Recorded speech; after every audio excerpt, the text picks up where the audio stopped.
ये कहानी गोनू झा के गांव की है। उनके गांव में अलग अलग तरह के लोग रहते थे। अलग अलग ऐसे कि कुछ लोग उनकी बुद्धिमता और चालाकी के कायल थे, तो कई लोग उनसे बहुत जलते थे, मगर मुंह पर उनके हितैषी बने फिरते थे। गोनू झा को धीरे धीरे शक होने लगा था कि जो लोग उनसे प्यार करते हैं वो बस दिखावा भर है।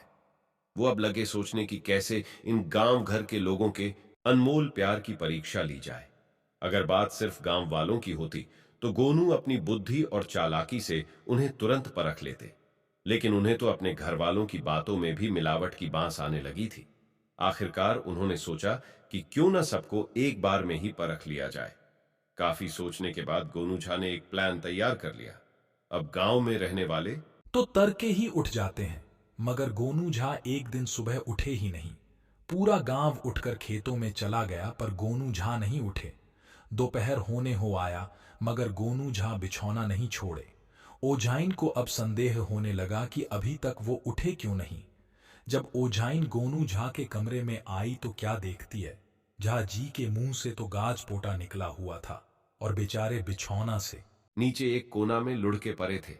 ओझाइन तो लगी कलेजा पीट कर वहीं चिल्लाने, आहि रे दैया, रे बाप रे बाप। बेटा भी मां की आवाज सुनकर बाबू के कमरे में आया।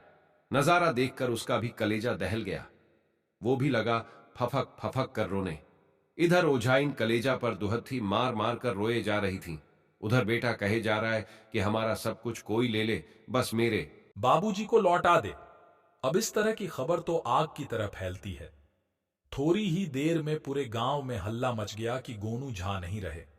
इस महादुखद खबर को सुन गोनू से उनके मरने पर अपने खर्चा पर गंगा भेजने का वादा करने वाले मुखिया भी पहुंच गए। गोदान का भरोसा दिलाने वाले सरपंच बाबू भी पीछे पीछे चले आए। पहुंचते ही लगे दोनों आदमी गोनू झा जी के बेटा को समझाने। आ हा हा, बड़े प्रतापी आदमी थे। विध का यही विधान था। अब इसमें हम तुम क्या कर सकते हैं। उधर जिंदगी भर झाजी का चिलमची रहा अकलू हजाम औरत जात में ज्ञान बांट रहा था। करनी देखो मरनी बेला। देखा, गोनू झा जैसे उम्र भर सबको बुद्धबक बनाते रहे, वैसा ही छटपट में अपना प्राण भी गया। सारा भोग बांकिए रह गया। सरपंच बाबू ओझाइन को दिलासा दिए। झाजी बहुत धर्मात्मा आदमी थे, सीधे स्वर्ग गए हैं। अब इनके पीछे रोने पीटने का कौनो काम नहीं है। कुछ रुपया पैसा रखे हैं तो गोदान करा दीजिए, बैकुंठ मिलेगा।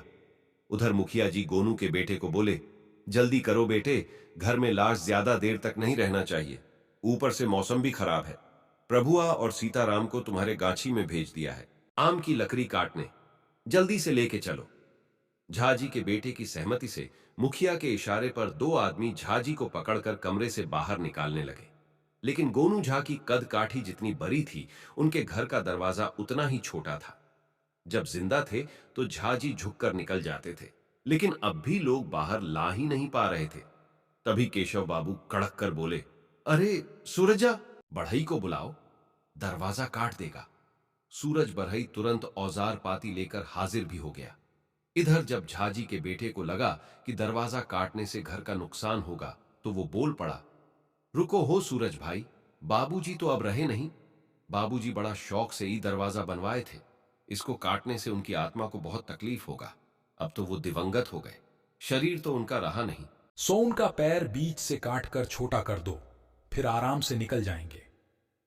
हूं करके सूरज बरहई ने जैसे ही झाजी के घुटना पर आरी भिड़ाया कि गोनू झा फटाक से उठकर बैठ गए और बोले, रुको, अभी हम मरे नहीं हैं। ये तो हम तुम सब लोगों का परीक्षा ले रहे थे कि मुंह पर ही खाली अपने हो कि मरे के बाद भी। अब तो सरपंच बाबू, मुखिया जी, अकलुआ हजाम, सूरज बढ़ई और उनका अपना बेटा, सबका मुंह बसिया जलेबी की तरह लटक गया। आखिर सबकी कलई जो खुल गई थी। गोनू झा तो नकली मर के असली जी गए। लेकिन तभी से ये कहावत बन गया कि गोनू झा मरे, गांव को पढ़े।